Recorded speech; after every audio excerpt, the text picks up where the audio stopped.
Good afternoon, everyone, and welcome to Rescue Reimagined, the new face of food recovery.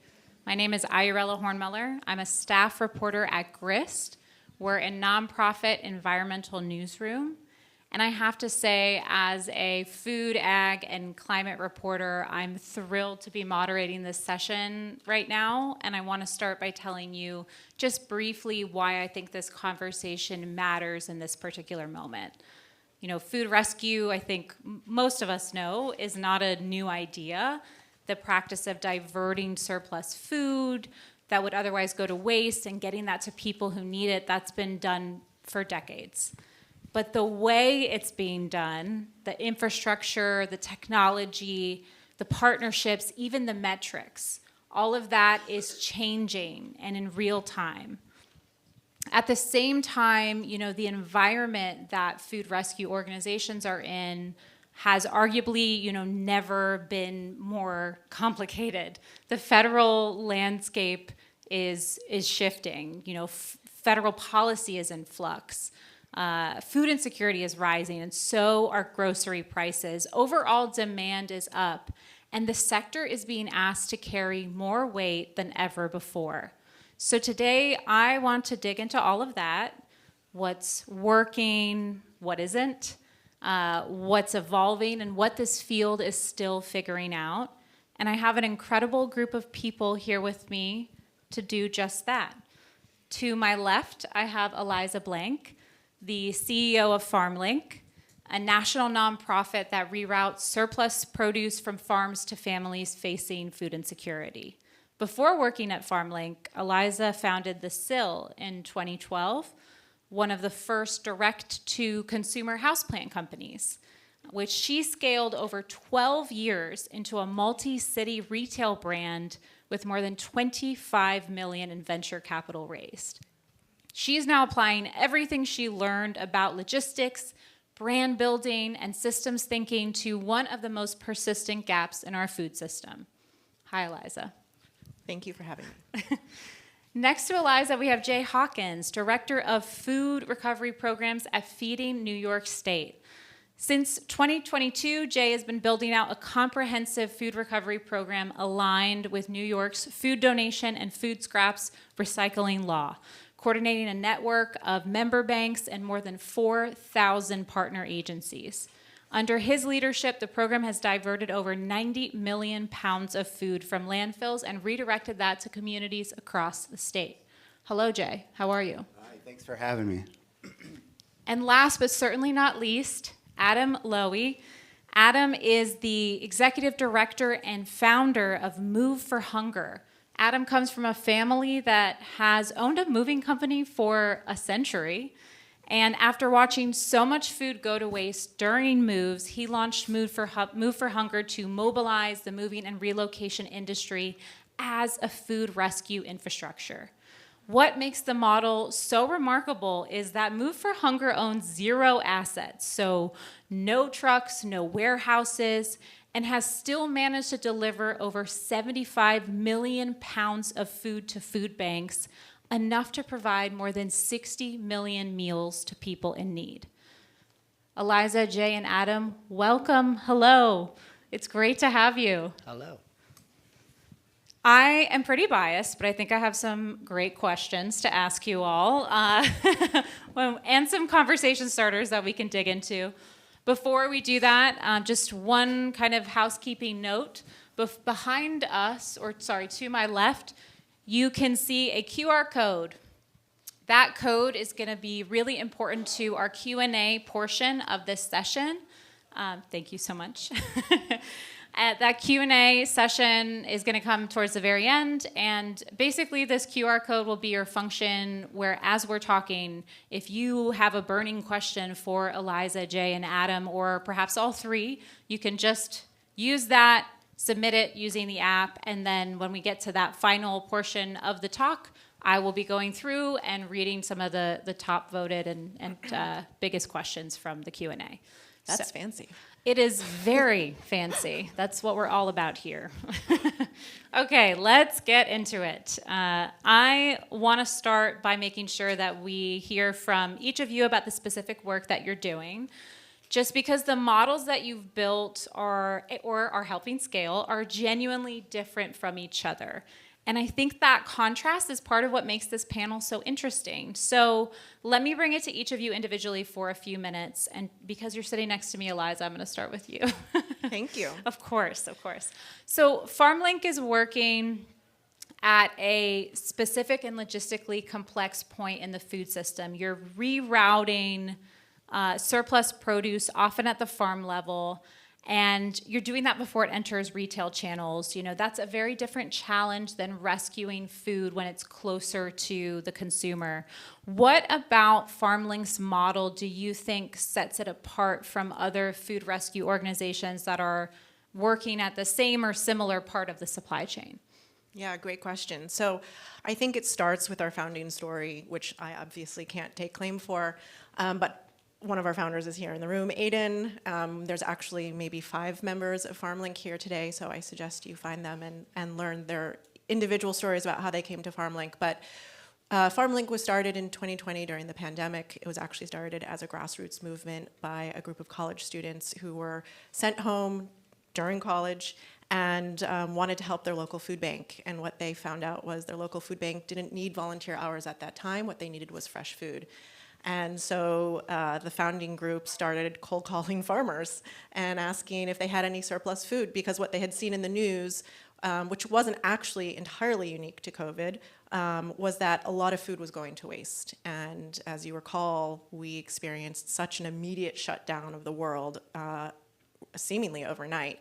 And so many of the direct paths that food could take were eliminated, were eviscerated. So the entire hospitality industry went away, and so many farmers and food who would become food donors, food sellers, did not have a path for that food, and so much food wasn't going to go to waste. And so the students who founded FarmLink understood that this was a paradox. You know, you had all this food going to waste, and you had all of these people who needed food and food access. And so they started cold calling farmers, thinking that this would be a project. We were called the FarmLink Project, but recognized quite quickly that what they were doing was filling a really specific need in the supply chain, that there was an abundance of food, and there has been an abundance of food, and there is, of course, an abundance of need.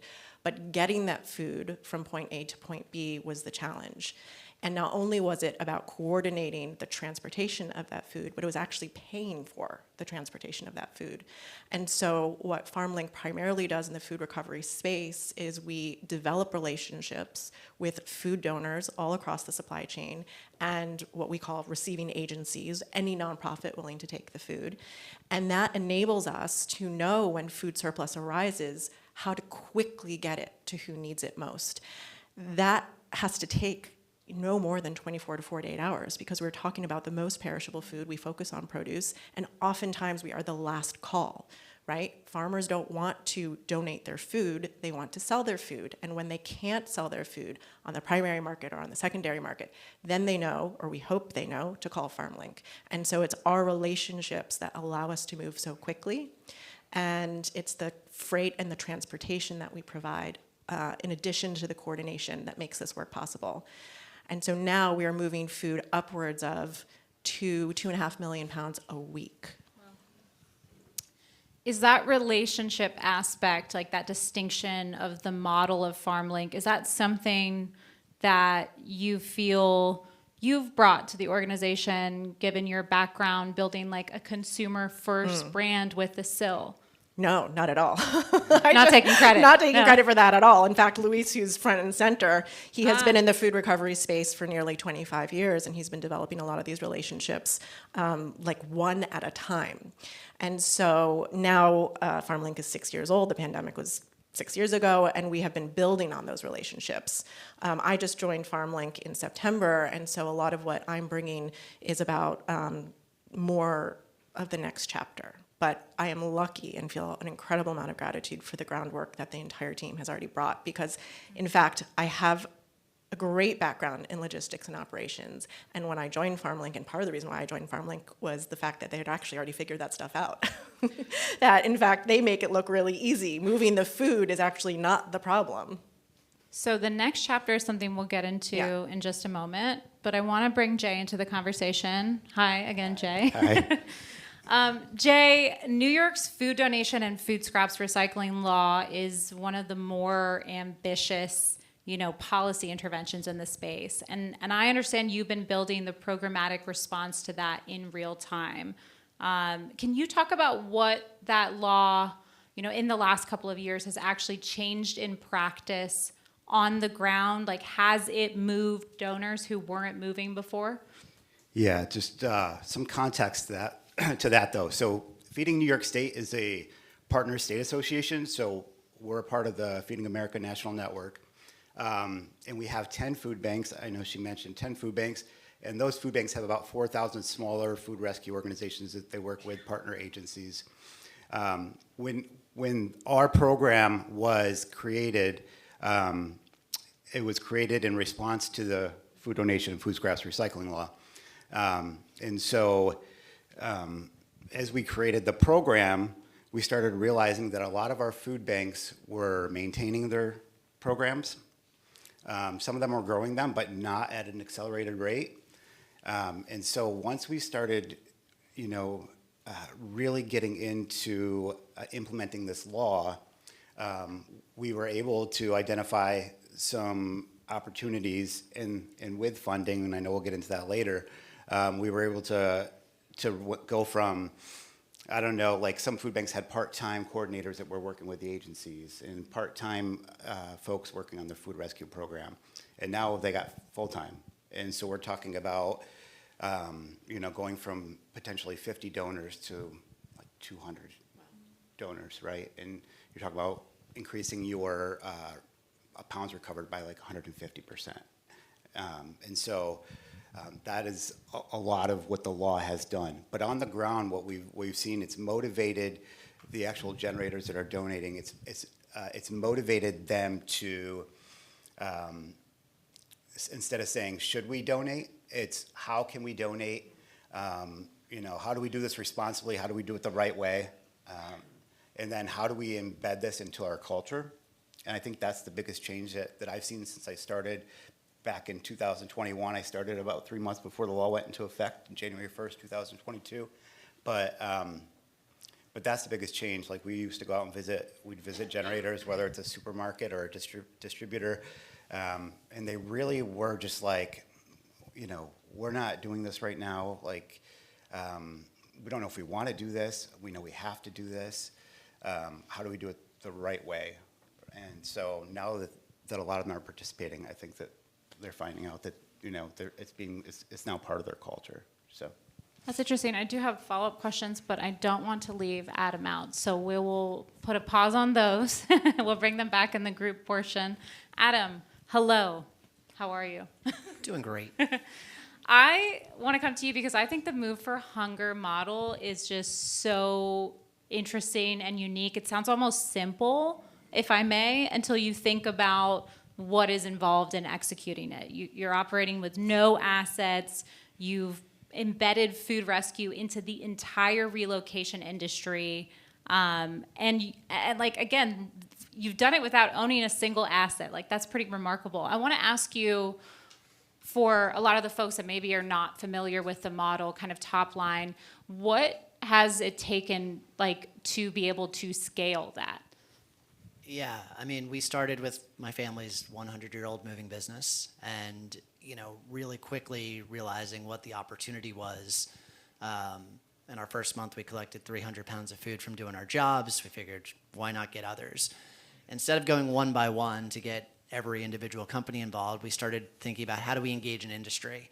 Who are the associations that are involved, starting with the New Jersey Moving and Storage Association, now working with the American Trucking Association. Who are the major brands and players and suppliers of these industries? So Allied Van Lines or Mayflower Van Lines and United, et cetera. So getting all of them to actually care about these issues, which they never did before. You'd never see a major moving company promoting food waste reduction or food insecurity. but we're kind of shifting that behavior and thinking about a way to create awareness. So it's not just about the recovery itself. It's small amounts of food that are collected from people moving. But that all adds up when you move from one moving company to 1,400, or you are all of a sudden in Meta's relocation policies. So if they are relocating their thousands of employees each year, they're now mandated to at least work with suppliers that are actually giving the opportunity to donate. Then we went into multifamily housing. We work with 600,000 apartment units that when residents give notice that they're moving out, they can donate their food when they move, working with nation's leading property management companies. But the playbook for those 3 programs was the same. How do you get the industries, the associations, and get them to actually be out and going and preaching your gospel, if you will, right? The associations are actually the ones that are recruiting more movers or more properties to get involved with our network. And similar to FarmLink's story, during COVID, we saw all the food rotting in the fields in the news and said, hey, we need to step up here too. So now working with freight and logistics companies, like we never really had cold storage capacity or reefers. We were working with movers. Now we do. We've created a charity freight network. We're working with major carriers. We're there with them, where they are our partners, and in doing so together, we're helping them share their story about how they're diverting food into food banks rather than see it end up in landfills.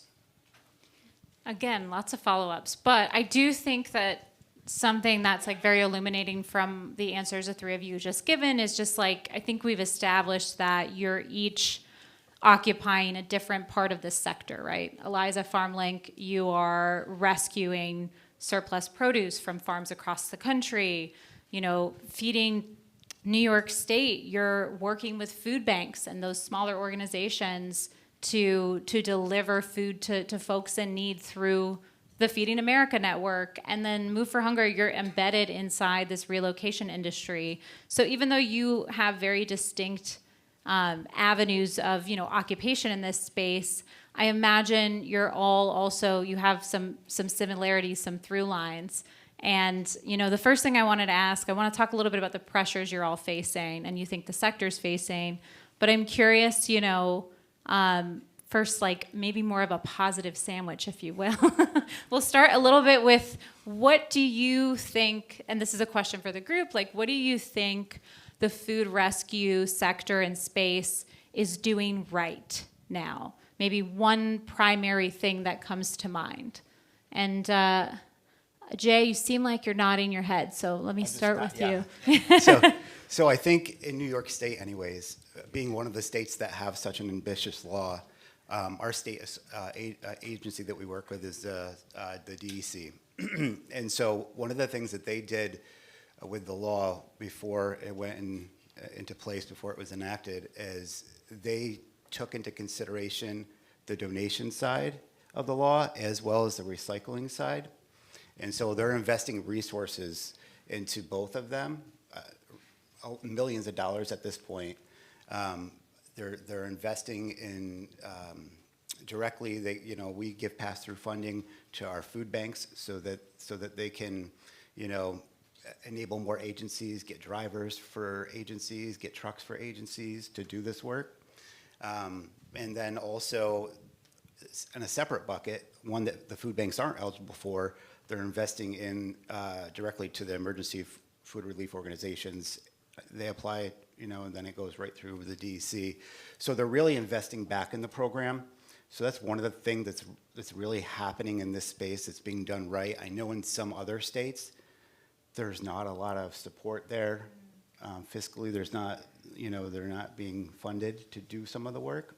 Compliance is also a question too, right? Right. So, and then the recycling piece, they did the same thing, and they had a group of haulers and the folks that would be actually picking up the compost, farmers. They had all those folks, and they got them together and said, what would be the best practice for this, for the law? What should we add in? And so they really took that into consideration.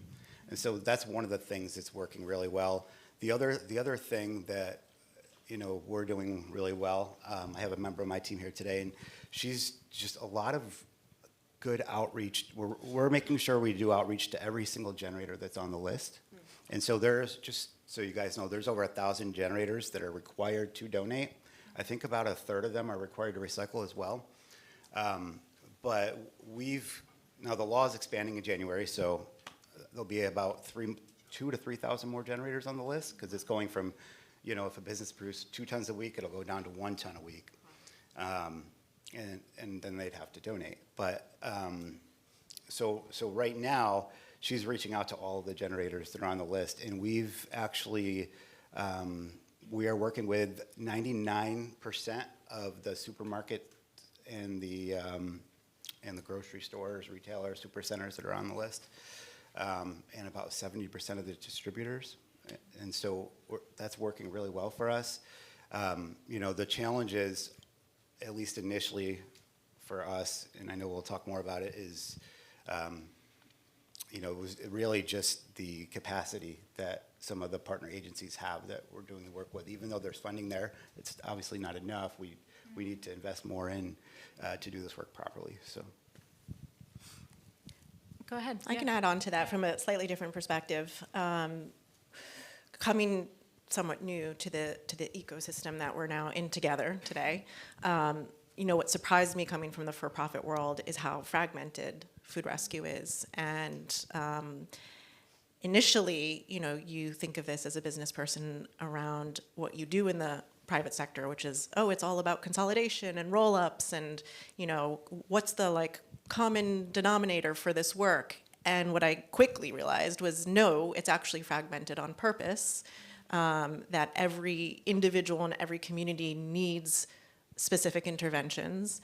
And so what I realized then was that what we're really good at here, I mean, you can look across this room and we're all here together, is collaboration and cooperation. And I think that's really what drives the work forward, is that each of us are doing really distinct things, and yet we're sort of working together in many ways. I mean, truly, I've met so many people in this room who FarmLink partners with on a regular basis, and that's what drives the work forward at scale. It's not about consolidation and roll-ups. It's actually about cooperation and collaboration and doing the thing that you do well. What we do feels really niche and is so important. What Adam does is so niche, also totally so cool for me to be on the stage just listening to it about it. What a creative solution. And so I want Adam to keep doing what he's doing. I want Jay to keep doing what he's doing.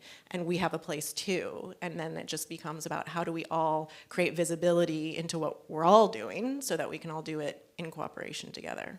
All while navigating, Yes. in many ways, a degree of competition, the same funding pools and pots and all of that. But we'll talk about that in just a second. I think that's an excellent answer. Aren't the three of you also somewhat linked?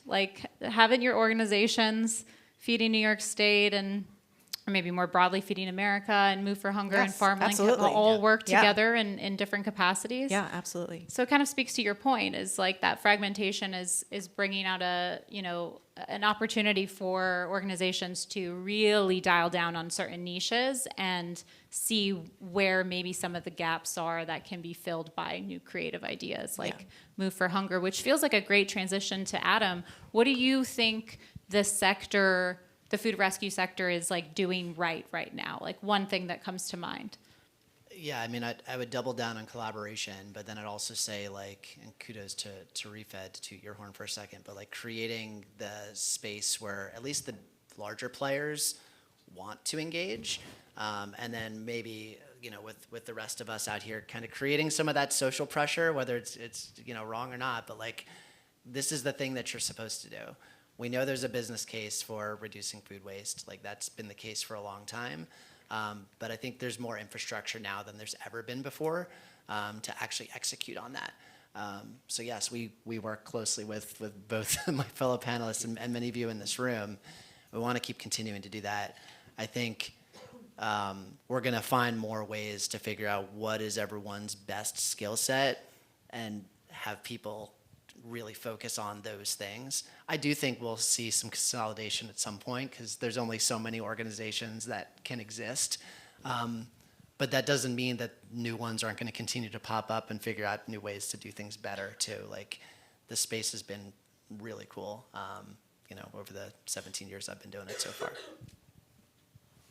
I think that leads very nicely to a question I want to ask that also touches a little bit on Eliza's point. You know, the fragmentation has this positive side, but there's also this tension that does exist and doesn't often get named in this space, you know, and it's that the tension between collaboration and competition. So, you know, most of the organizations in this room are not just those on stage. You're all going after the same pool of funding, the same donor relationships, even the same public attention to an extent.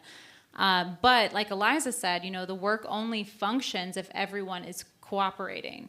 So I'm curious how each of you navigates that and whether, you know, that ever creates some kind of friction.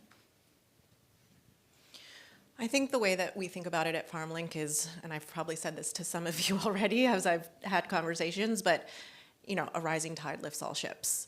And so as we consider that, I think we have to separate the tension that may exist in fundraising from the operations, so that we are always and exclusively collaborative, operating together. I think the bigger question, apart from are we actually competing for the same funds, is why aren't there more funds? So I think, thank you. I think we have to, as a collective, get really clear on the cost that it takes to solve these problems.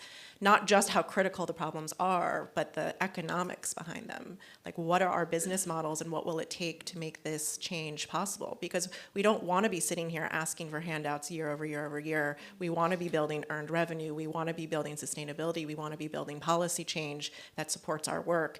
And so I think there's a bigger conversation way beyond, hey, do we share a donor and are they giving you money or are they giving me money?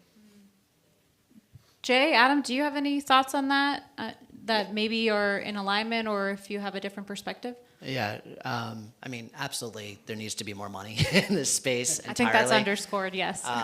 You know, I think at the top, you know, there's some organizations that are getting funded nationally, and then that goes down to the agency level to go think about the food recovery, and that ends up going down to the food recovery organizations, small and large, to actually do some of the actual manual labor to pick that food up. But the ones that are getting the primary source of funding are those larger organizations at the top, which makes it challenging for the work to actually get done sustainably, because we need to be able to bring more money into the space.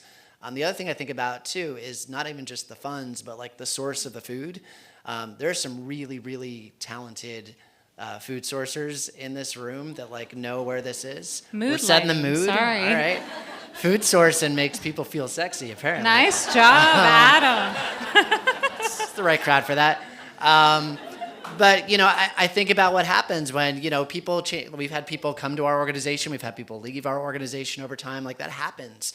And, you know, all of our organizations are really based on relationships. So just even individually, when people move, when people shift, that changes how organizations are able to operate. We move stuff with FarmLink regularly. We're doing stuff with Sharing Excess. There's a lot of potatoes moving right now as well.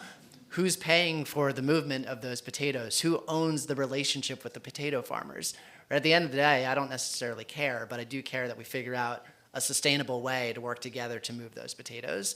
And I think there will be tension there naturally, because we're all trying to solve the same problem, just from different angles. It's interesting, but again, so far everyone has been great to work with as we're kind of addressing those things.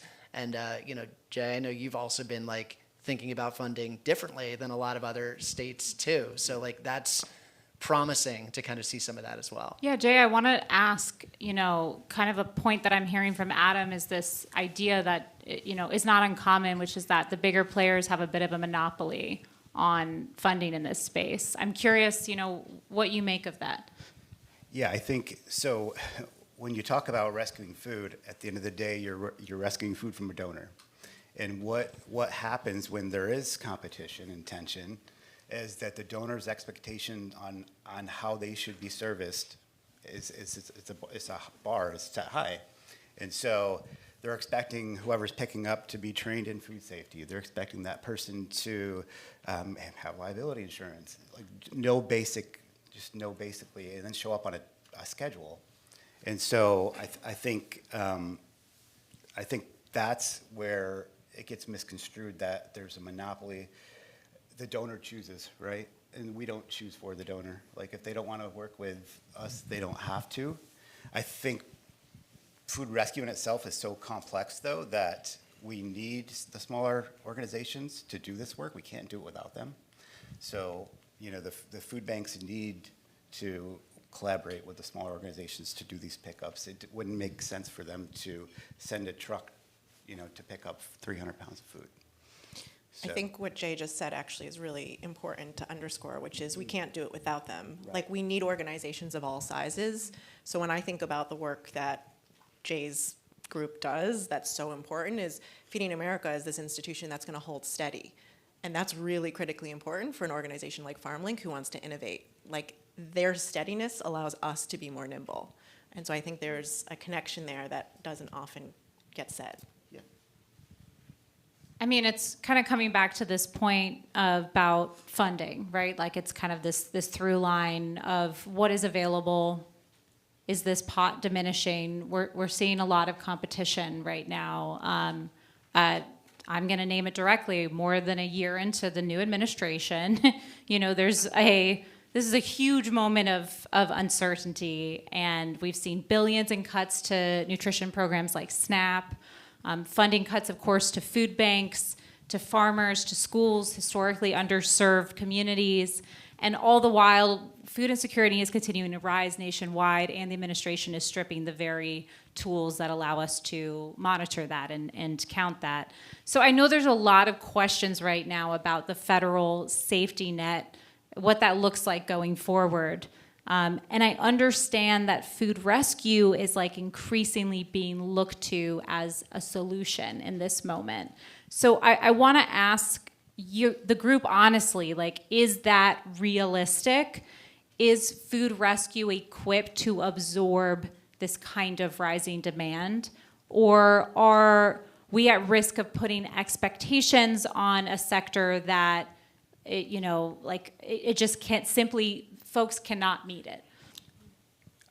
I mean, no, it's not set up to absorb, the federal safety net just dropping out, right? Not having that safety net. For every, one meal that a food bank provides, SNAP provides 9. And so we're just not going to be able to fill that gap. It's just not feasible. And historically, food rescue, when you look at it, it's, obviously it's donations. And donations just aren't consistent. They're inconsistent, So, when you're working with, it doesn't matter what sector, whether it's retail, whether it's distribution, you could get 4 million pounds, this year, and next year you can get 1 million pounds. So there's not consistency there, so you can't plan either, right? So there's two things that are missing. I don't think there's a way that food rescue can. Is there like a twisted kind of silver lining in it? I'm curious, Eliza, Adam, how you're thinking about this. I mean, we heard this morning, the new administration is interested in food recovery, right? Are some new grants available. I think when you can separate the two spaces of food recovery and food security, which I know oftentimes get put together, there probably is some opportunity. Will we be able to do more? Hopefully, as a space in terms of food recovery. There may be some new funds there. Will that fill the gap, as Jay was just saying, to feed the growing number of food insecure families? No, we're not equipped to do that. There's so much surplus out there. I think it's going to help if this space begins to become funded and become organizations and governments can start kind of see some of the power of the folks and organizations in this room. But it's still not enough. So when you separate them out, yes, I think there is some silver lining, but it's looking bleak But when you put them together. can you separate them out? Eliza, can you do that with an organization like FarmLink where you're working on both sides? Like, it is part of the food insecurity solution is Right. rescuing Right. surplus food. Right. I think that's a fair question. I do think it's dangerous, though, to presume that organizations like ours, we've just discussed, are collectively underfunded, can then fill in the gap for SNAP. I think that's just a dangerous notion, and I think it puts a lot of responsibility on private citizens, actually, instead of the government and the position that they're in that only they can play. I do think, though, that there are some silver linings, and I think even there's a cliche around, constraint breeds creativity. And so while we're in a moment in time that feels like everything is going in the wrong direction, that is often when people are forced to innovate and come up with incredibly creative solutions. I mean, what Dana spoke to this morning is effectively, the hope, the silver lining. I think, what did she call it? She coined a new term. She said it's the... No, nobody remembers the term. Not the spa. Does anybody The remember? work spy. It was This a work is like spy. it was the great redesign. Thank you. you. So I actually do think we are going to hit some sort of wall. I don't know if it's a ceiling or a floor, gosh, but I think there is going to be a great reckoning because the system will break. I like that. A great reckoning. That's a good way to kind of tee up that thought. I want to take this as a transition point to talk about something that I think all three of you will have very strong opinions on, because a lot of folks do in this sector. But we're talking about funding. Part of that funding conversation is like, how do you assign value and attract, like get more donors interested in what you're doing in your models, right? So everybody loves pounds diverted in the world of surplus food. That's a number that everybody leads with. It's really nice to throw on a press release. Like, it's legible, it makes sense. I am not entirely convinced that it's the best, assignment of value for a lot of what y'all are doing and a lot of organizations in this sector. And I am curious, I guess my question is kind of directly like, if the metric isn't pounds, then what is it? Eliza, you look like you're primed to go. Take it away. This is it. All we talk about is what is it if it's not pounds? And Jay, you said something really interesting earlier, which I think leads into what we are focused on, which is how do you get the right food in the right format to the right community at the right time? And by the way, there's also, which we haven't talked about a lot on this panel yet, a huge climate impact measurement as we're well. going to talk about it. Great. Don't worry. Okay. We'll get there. So, but I think, you can't feed an entire community with a truckload of tomatoes. And I think that was the point that you were making. And so for us, yes, of course, we're very proud of the work we do. We move millions of pounds of food, but we need to know what the impact is of that food. And we need to get really specific about how that food is being delivered, and not just specific, but deliberate and intentional. And so that is the work that FarmLink is starting to do in this year and in this next chapter. And that's very exciting because I think it takes the conversation to a different place. And the second thing, and the last thing I'll say about this, is that if we only and exclusively focus on pounds, we are not giving due pressure to the infrastructure investments that we need. Like, we need to invest in the infrastructure that delivers these pounds. And if we're only and exclusively talking about pounds, then a funder is going to say, well, why didn't you deliver more pounds of food? It's like, well, because we're over here building the whole system that is going to make this delivery possible. And so you have to actually be able to balance that narrative to say, yes, of course we can deliver pounds, but also we need to make these incredible investments in infrastructure that will outlast next week's pounds. Is that where something like meals is more useful, or is that also kind of a convoluted kind of mechanism of measurement? And I know, Adam, you have some thoughts about, I think you've said before, not all pounds are created equal. So I'm curious if what are you thinking about that? Do you think it's meals, or if it's not meals and it's not pounds, then what is it? What is it is always that question, and I think partially depends who you're talking to, as any fundraiser in the room will think about. But I think it's that combination. I mean, I do agree not all pounds are created equal. I think building the infrastructure is really important. We talked to a group up in Rhode Island during COVID. And a bunch of agencies were going and renting U-Hauls and driving 45 minutes to the dock to go pick up fish from a fisherman that were free, and then driving back and then distributing them. And we asked them, what do you need? And they said, we need transportation. And I said, I think you need cold storage. So we put a cold storage hub at a year-round farmers market that now the fishermen on their way into town, they drop off 3,000 to 5,000 pounds of fresh fish every week year-round. and the agencies that are local can just go pick it up, or they can use that as a distribution point. But building that infrastructure was really important, because now there's actually more net fish going to those communities because the investment was there. Now, I could have taken those same dollars and maybe went and picked up a whole bunch of more pounds of food from somewhere else, but this became this like sustainable mechanism that will last and didn't require any additional investment besides that initial kind of grant that we were able to secure for this. So thinking about how you were able to get fresh or proteins into rural communities for the first time that didn't have access to them, how do you think about justifying, on average, we're able to move truckloads of food for like somewhere between 3 and 6 cents per pound. Is it worth spending a little bit more to get it to a place that never has been before? So yes, that's a long answer to say pounds matter, but who is being served is equally important. So I don't know if that answers the question at all, but it's something we all think about. It's an unanswerable question, and to some extent, but it is one, it sounds like, is really important to pursue when you're thinking about communicating value to donors. Jay, what do you make of it? How do you think about it, from your perspective with Feeding New York State? I think Adam covered it a little bit when he gave the rural example, but if you have a community and you're investing in a program that gets them fresh food access for the first time, like that's transformational. Then you're talking about potentially shortening the line of people that need food because they have the food they need. So they're, from an economic standpoint, they're mobile to go then get a job and do other things, and right. So I think the human impact piece is very important. And then I also think that if you're only talking about pounds, I think you kind of disincentivize equity, because equity is so important.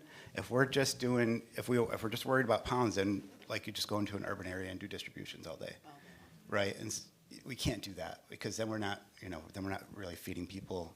And human impact's very important. So we want to be equitable. That's something we always focus on, and we understand that it's going to cost us more to do it, but that's just part of. Right. If you're constantly saying, I can move food at 3 cents per pound per mile or whatever it is, then you'll never make it past the city. And so you actually have to be deliberate about spending more money. And so your funder needs to appreciate the fact that they're going to spend more money to reach the communities with the least amount of access. And that is the challenge in finding that funding, because they don't want to spend more money. Correct.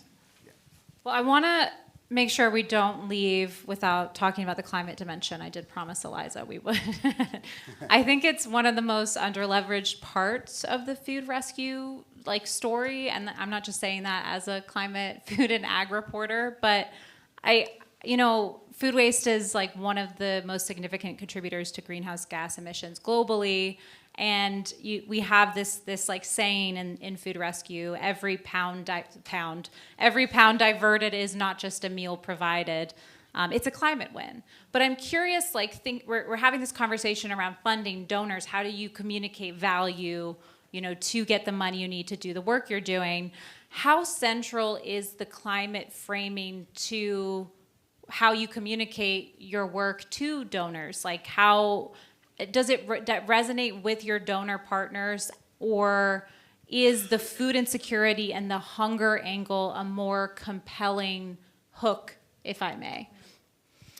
I think it entirely depends on who you're speaking with, and I think that's what makes an organization like any of ours, but I think about it in terms of FarmLink, of course, so exciting to be a part of, because there's so many inroads to the work that we do. You could be interested in food security, you could be interested in reducing waste, you could be interested in the climate, and hopefully you're interested in all three, and we sit in the middle of that Venn diagram. And how great is that we do that the work we do not only feeds people, and in many cases not only helps farmers, it also helps the planet.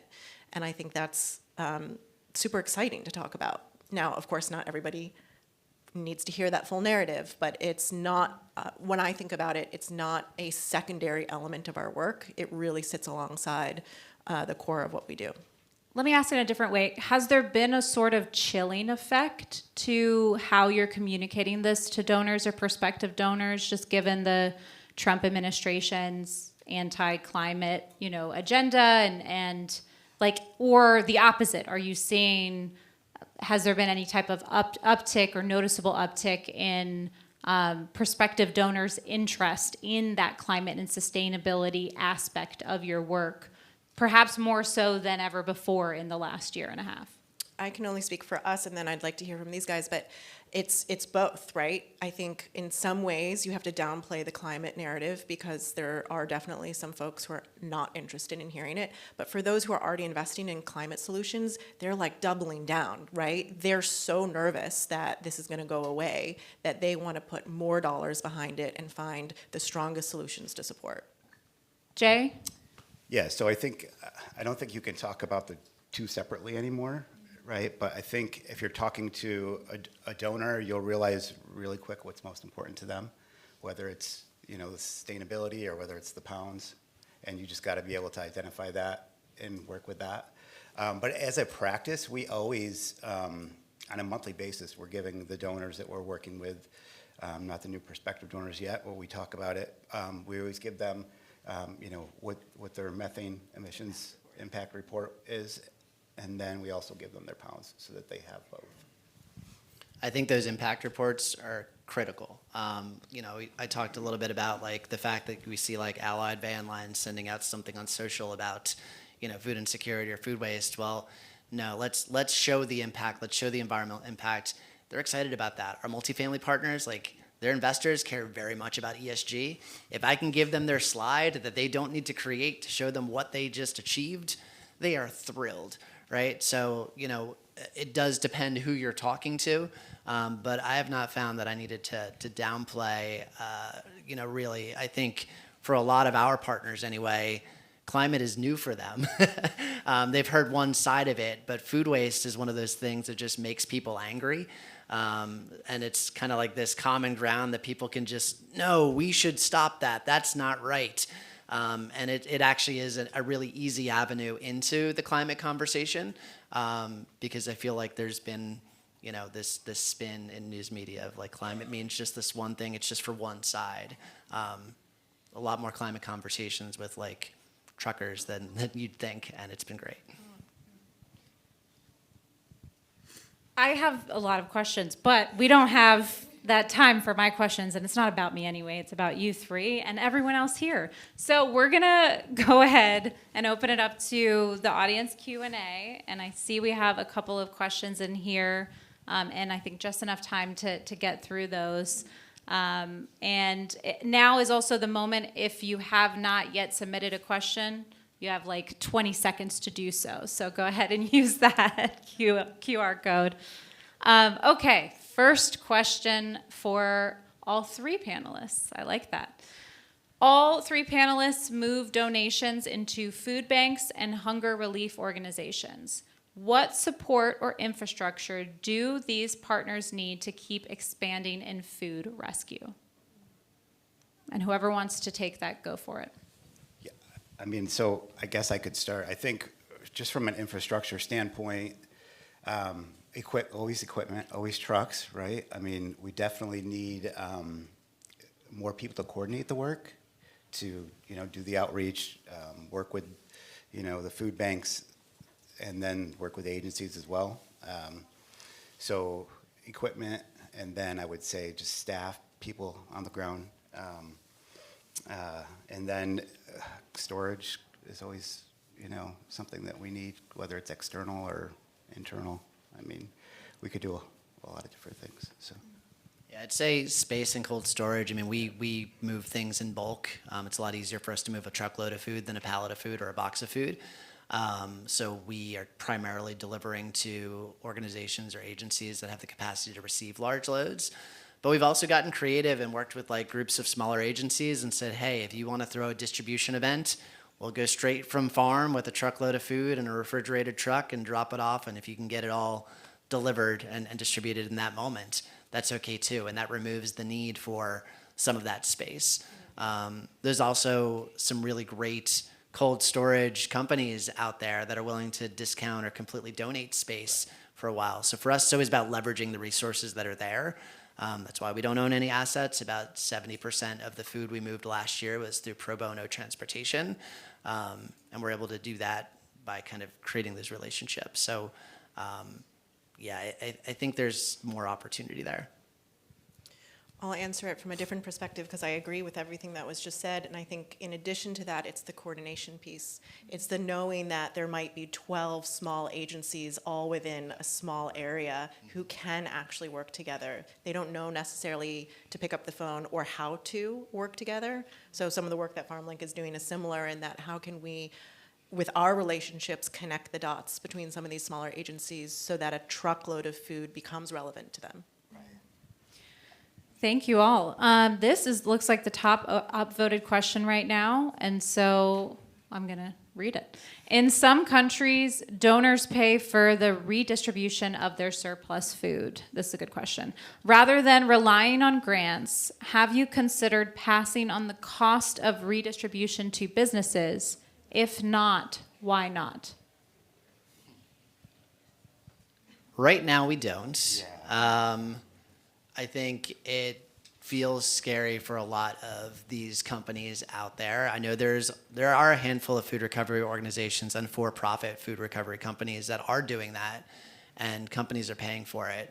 I can think of a number of retail companies that I've talked to that are making large donations to food banks to in turn do this for them. You could in turn take those same dollars and pay a food recovery organization to do the same thing. So I think there's merit there.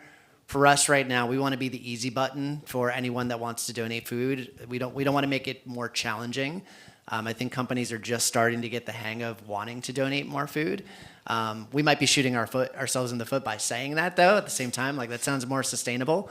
So I think if we can create that culture shift, I'm all for it. But if we're going to scare companies away, I think we just need to find that balance and maybe ease our way into it. Yeah, I think it's mostly fear. We don't want to disincentivize anyone from donating food at this point. How do each of you work to understand community needs and ensure the food you're moving gets distributed thoughtfully and equitably? Or do you leave that to the food banks? I definitely leave that to the food banks to do that.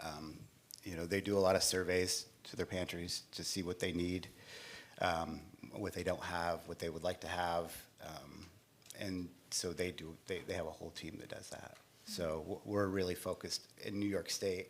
My team at Feeding New York State is really just focused on helping administer the law, onboarding new generators that are required to donate, and then setting them up with the food banks or a pantry or that's affiliated with the food bank to do the. And I'm just going to jump in. I'm sorry. I know Eliza was about to speak, but in the interest of time, I want to read one more from here, which is a great question, whoever asked it. How can we use food rescue and food redistribution to build political power for lasting policy change to address the root causes of food infrastructure? Well, the last part doesn't really totally make sense, but I think you guys get the ethos of this question. Say it one more time. How can we use food rescue and food redistribution to build political power for lasting policy change? Maybe we just stop it right there, because I think this person, whoever submitted, maybe got a little confused when they popped it, or too fast, But it's still a great question, the base of it. Well, I think the reality is that we need policy change to be a part of this, right? If we're talking about systems change, we can't just keep moving pounds of food around. We need the support of both state and federal government, whether it's incentivizing donors, whether it's creating better tax credits, whether it's actually creating law that says that you have to donate. I mean, there's so many ways to go about it. But without that policy support, we're just going to be here scaling our work, which is the opposite of what we want to do. We actually want to be in a position to be doing less and less and less of what we're doing. So unless there's policy shift that goes along with it, it's just not going to happen. Adam, do you have a quick thought on that? Agree with everything she said. And I think in this moment where there is some momentum, now is the time to bring in political leaders on both sides of the aisle and get them involved, show them what a food recovery is, get them in the media for championing this cause. Yeah. If we can create those moments with elected officials, you're going to see the needle move much quicker. And I think we have opportunities to do that.